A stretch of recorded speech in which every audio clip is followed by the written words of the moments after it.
Good morning, Americans. This is your favorite alien and Bub. Hey, Bub. Yoo-hoo, Bub. Oh, you're looking at the birdies today, huh? Well, here we are on Monday, October 21st, and wanted to answer a few questions today.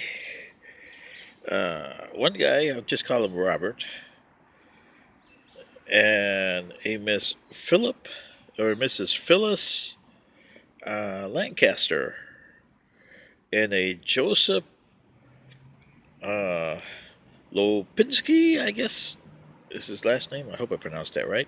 Well, anyway, uh, Miss Lancaster kind of said it. Well, Mr. Robert, I don't give his last name because he was not nice. He said, "Hey, jackass." Oh, another one of those, huh? What the hell is a Waterloo? Well, not much behind there, is there? Maybe a watermelon, I guess. So, Robert, get rid of your watermelon and ask me again. But for Miss Lancaster, she says, what do you mean impeachment is our disintegration? Well, Miss Lancaster, the way you put it, ouch, is the way it really is. And let me try to explain this for you and the rest of the Americans. The Democrats are hell bent on impeachment. Is President Trump impeachable? Oh, you better believe it. But they lost their chance. It's too late to impeach now. And what happens? Well, let me give you an example, Miss Lancaster, on Richard Nixon, which is the best example around. Richard Nixon, like President Trump, engaged in illegal operations. President Trump did in the tribal ban, and now in oh in the Ukraine mess, and they're probably going to attack him on the Turkey stuff too. Now, President Nixon used his staff, the administration, and that's what you call the administration. He used his chief of staff, Mr. Haldeman. Then you had another guy. He had John Ehrlichman, and don't forget about Mitchell, John Mitchell, the Attorney General. Doesn't that sound familiar? What's going on there? So all those gone, right? Well, look at President Trump. Most of his staff is gone too. He used Giuliani, his personal attorney, for the mess in Ukraine. He used McGahn, his personal attorney, to try to get the the travel ban put through, and he said no. And then somebody fired Sally Yates. Who did? McGahn? Well, we don't know that yet. That's got to come out. So here's the problem, Miss Lancaster, that you have. Because it's the administration, under Richard Nixon, when Watergate started to happen in 1972 and early 1973, Gerald R. Ford wasn't part of it. So he wasn't part of the administration.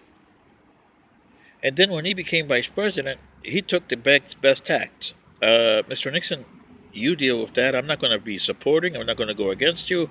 I'm not going to say a comment about anything. And you notice that Gerald R. Ford, from the time he became vice president to the time he became president, stood on the sidelines and didn't say a peep. Unfortunately, Vice President Pence has been backing President Trump. That's a no-no. So that's the administration. You're impeaching the administration here, Democrats, whether you like it or not. And here's the bad part of it. If you impeach President Trump, you have to impeach Vice President Pence. And then you have to put in jail like the Democrats did over there, H.R. Haldeman, John Ehrlichman. Even John W. Dean had some, even though he was your number one witness, collaborator, I would say, because he collaborated a lot of stuff there. You never got Rosemary Wood for anything, did you? Well, see, here, does President Trump have a secretary? Really?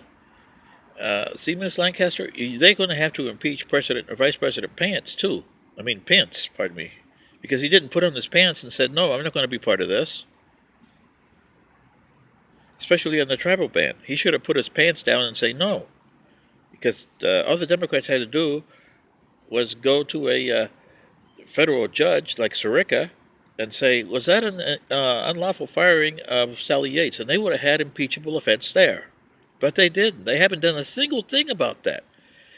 The only way you're going to get an impeachable offense is you have to go to a federal judge and then have that go up to court. Sometimes it goes to the Supreme Court, sometimes it goes to the appeals court. But if a federal court says that's an illegal, unconstitutional thing, there is your impeachable offense. Democrats haven't learned that. They got watermelons for brains. But if they go through with this impeachment, which they seem hell-bent on, they're going to have to impeach Vice President Pence, too. And what does that do? It creates a nightmare, and it's October, remember? October 31st is coming in. What do you got? Pelosi for president! Oh, boy, is that a nightmare. How many of you Democrats and how many of you Republicans can stand Pelosi as a vice president? As president. Unless you have to choose somebody. Who would you choose? Schumer? Really? And then you got elections. And remind you, because this is going to go past this year. She's scared to death to call an impeachment vote because she knows what's down the road, and it ain't pretty. And then after the impeachment, say you do get Vice President Pence, President Trump, and they get removed from office. What are you going to do with them? Removal from office doesn't change anything. You're still in the same stupid situation you are because you got federal crimes that you attributed to them to remove them from office. Then you got to start a trial. And you're in the middle of an election year. Do you see, Miss Lancaster, what I'm saying? This is your Waterloo. This is your disintegration. This is your favorite alien and Bubba saying, good day.